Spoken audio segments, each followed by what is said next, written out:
வணக்கம் விவசாய சொந்தங்களே. இன்றைய வீடியோ பதிவில் என்ன பார்க்க போறோம்னா, நம்ம வீட்டில் இருக்கக்கூடிய ஒரு தென்னை மரத்தை பற்றி தான் பார்க்க போகின்றோம். பார்ப்பதற்கு முன்னாடி நம்முடைய விவசாய கலைஞர் சேனலை சப்ஸ்கிரைப் செய்து கொள்ளுங்கள். அப்பதான் நம்ம போடக்கூடிய ஒவ்வொரு வீடியோ பதிவானது உங்களை வந்தடையும்.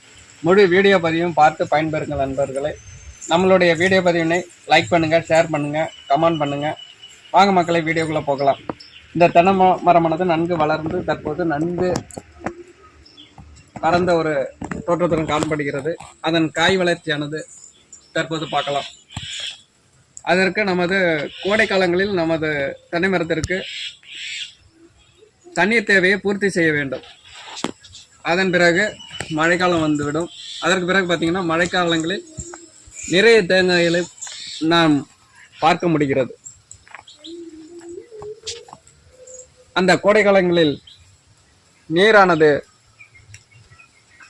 நாம் அளித்தோமானால் அந்த வரும் மழை காலங்களில் அதன் காய்ப்புத்தன்மை அதிகரிக்கும்.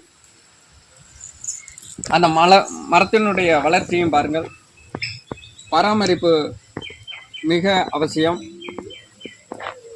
நன்றி விவசாய சொந்தங்களை. இந்த வீடியோ பதிவு பிடித்திருந்தால் லைக் பண்ணுங்க, ஷேர் பண்ணுங்க, கமெண்ட் பண்ணுங்க. நன்றி விவசாய சொந்தங்களை.